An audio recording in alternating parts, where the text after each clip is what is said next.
So we know that CSS shapes provide us with a way to wrap inline content around floated shapes.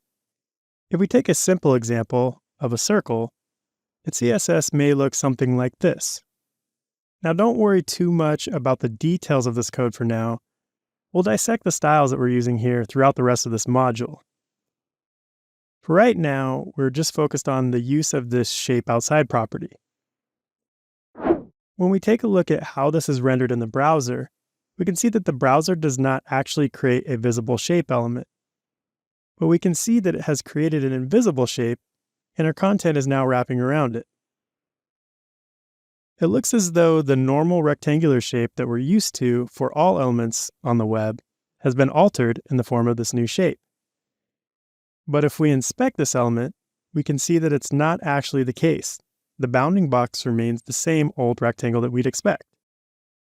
Perhaps the easiest way to think about what the shape outside property is doing is to think of it as affecting the flow of the elements outside of the shape itself, as the name would suggest.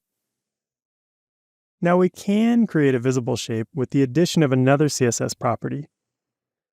The clip path property in conjunction with the shape outside property can be used to draw shapes and clip them to a path. So up next, we'll take a look at the clip path property in more depth to explore how the two play together.